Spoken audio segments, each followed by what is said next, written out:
Привет, друзья! С вами снова канал Небеглые. Мы, как всегда, продолжаем говорить без лжи, без страха, без цензуры. Минувшая неделя в очередной раз дала много пищи для размышлений о том, кто же все-таки эти люди, которые называют себя лидерами демсил. Каким образом они попали во все эти структуры? И как мы, белорусы, допустили, чтобы наши интересы в вынужденной эмиграции представляли именно они? После показательной порки, которую получил Сергей Тихановский благодаря подконтрольным Франаку СМИ, первый лезь и по совместительству Хуан Карлос сия Беларуси на некоторое время пропал из эфира. Видимо, Сергею доходчиво объяснили, кто главный сейчас и за какое поведение можно получать плюшки, а за какое – наказание. Что ж, ждем с нетерпением новых эфиров. Тем более, что, судя по графику, турне по Америке еще будет продолжаться. Ну, а прежде чем мы начнем, просим наших зрителей подписываться на наш канал. Ваша поддержка важна для развития канала. Поделитесь видео со своими друзьями, а после просмотра поставьте лайк и оставьте свой комментарий. Поехали! Коалиция организаций, помогающих политзаключенным, трещит по швам после скандалов с BuyHelp и BuySoul. Попытки Андрея Стрижака любым способом остаться у кормушки привели к тому, что даже бывшие коллеги по цеху посчитали это зашкваром и начали заявлять о прекращении сотрудничества с BuySoul. Только после этого Стрижак заявил, что принял решение полностью покинуть BuySoul и даже передать учредительство фонда Виталиусу Москусу. Личности неоднозначны, хотя и относящиеся к духовенству православной церкви в Литве. Интересно, как литовское духовенство относится к дикпикам Стрижака?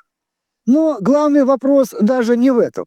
Вот скажите, наши уважаемые подписчики, вы действительно верите, что Стрижак реально отойдет от дел? Что он вот так просто бросит дело, которое его неплохо так кормило уже более 10 лет?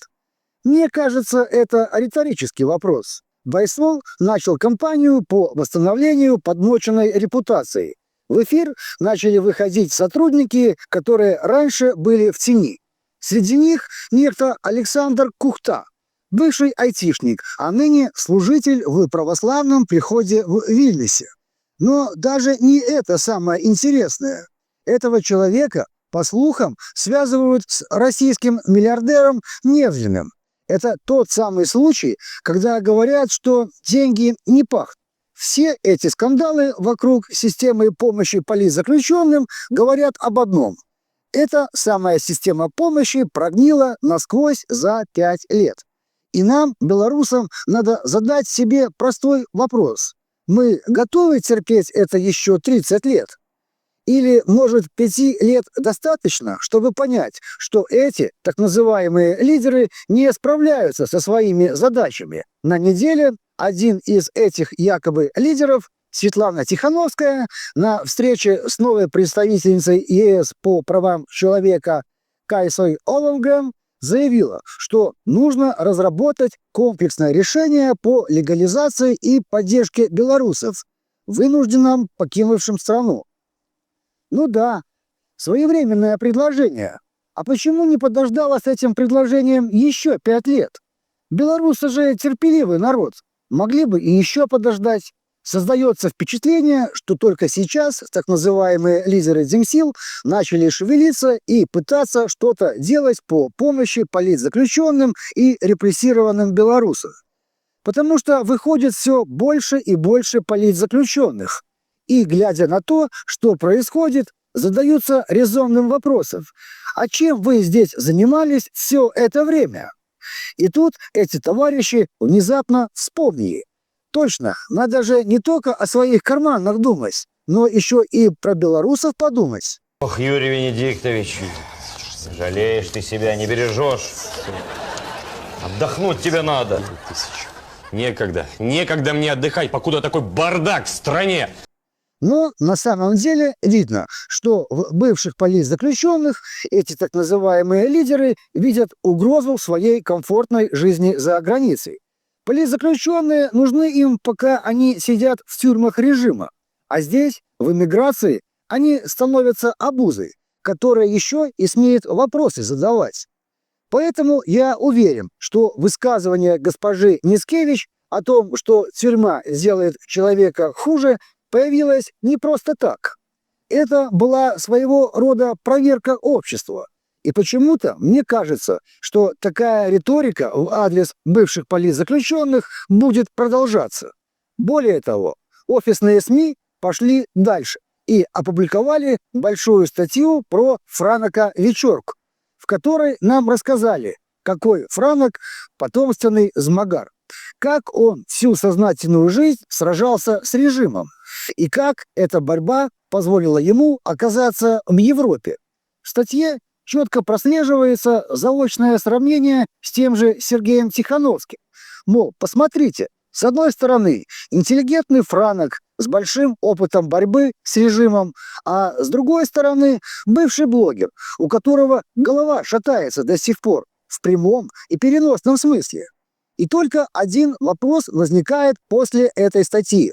А где был потомственный змагар в 2020 году? Почему не был в первых рядах с народом, интересы которого он так рьяно защищает? Или уже тогда некоторые знали, что надо ехать на Запад и там организовывать центр сопротивления и встречать командируемую с 15 тысячами в кармане? Мол, на первое время хватит, а дальше сами зарабатывайте на сочувствующих европейцах. В результате, вместо того, чтобы направить совместные усилия на построение действительно новой Беларуси, нам всем приходится тратить время и силы на другие вещи. К сожалению, с такой верхушкой демсил, которая сформирована сейчас, режим может не переживать за свою устойчивость. И пока мы не наведем порядок здесь, в эмиграции, мы не сможем двигаться дальше, к нашей основной цели – освобождению Беларуси. Еще хочется обратиться к нашим нынешним так называемым лидерам с призывом, чтобы они не мешали тем, кто хоть как-то занимается вопросом освобождения белорусских политзаключенных. На неделе по поводу их освобождения высказался Кит Келлог. Он ясно дал понять, что изначально главной целью контакта с Лукашенко было не освобождение белорусских политзаключенных. Это было скорее дополнением к основной цели – налаживанию еще одного канала связи с Путиным, чтобы постараться закончить войну. Мне, как и многим, абсолютно не нравится, что белорусские политзаключенные стали товаром, за который режим получает какие-то плюшки. Но, к сожалению, за 5 лет наши так называемые лидеры демсил не смогли выработать хоть какую-нибудь рабочую схему освобождения репрессированных белорусов. Хотя, глядя на происходящее, появляется все больше уверенности, что они и не ставили такой цели. К сожалению, для них белорусские политзаключенные такой же товар, как и для режима. Просто бонусы они получают разные. Основными результатами, в кавычках, этих самозванцев стали ситуации, когда людям, прошедшим через белорусскую тюрьму, в статусе политзаключенного отказывают в международной защите. И это в кейсах, в которые есть реальная угроза и реальное преследование, а не гипотетическая угроза, под которую многие в 2021-2022 получили международную защиту, так сказать, под шумок. Более того, некоторые из них получили уже даже паспорта соседних государств. Своей основной обязанностью офис Светланы Тихановской считает поездки к сильным мира сего с протянутой рукой. Ну а основным достижением таких поездок считается удачная фоточка с кем-нибудь из лидеров стран. И неважно, была ли встреча на самом деле. Главное – успеть сделать фото, а затем под фото можно написать любой текст. Еще один результат работы офисных структур – продолжающиеся аресты и посадки по делу Гаюна.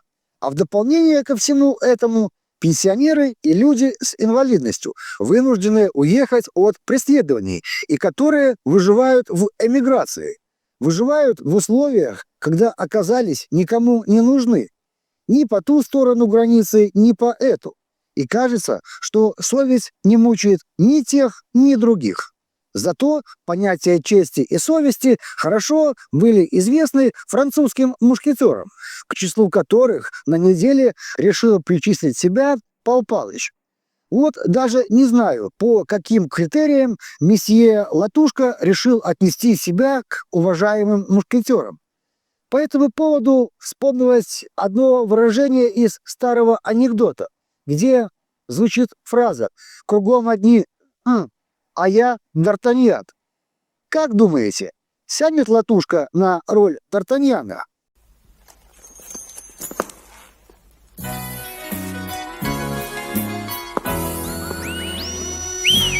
Или, может, наш не Д'Артаньян расскажет, что же все-таки с его миледи, госпожой Мельниковой? А то бывшие сотрудники польских спецслужб интересные вещи про нее рассказывают, что, мол, по всем признакам похоже, что она работала на белорусские спецслужбы. И как там ее бывшие коллеги, которые так рьяно ее защищали, включая первую леди? Так может, вы были коллегами не только в КС и ОПК, но и в более деликатных структурах? Так что вопрос тотальной проверки всех так называемых лидеров Демсил на полиграфе актуален как никогда.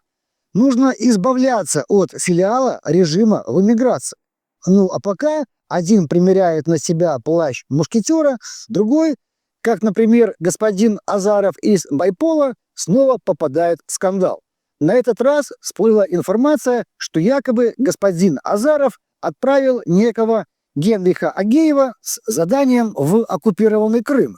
Там Агеев был задержан и передан силовикам режима. И уже на родине он, среди прочих обвинений, получил статью за измену родине. Тут показательна реакция Азарова. Сначала он заявлял, что вообще никакого Агеева знать не знает и даже не слышал о таком. Потом, когда стало понятно, что Азаров прекрасно понимает, о ком идет речь, он занял другую позицию, мол, знаю, кто это, но никуда его задание не отправлял. Хорошо, наверное, жить в условиях, когда не надо отвечать ни за свои слова, ни за свои действия.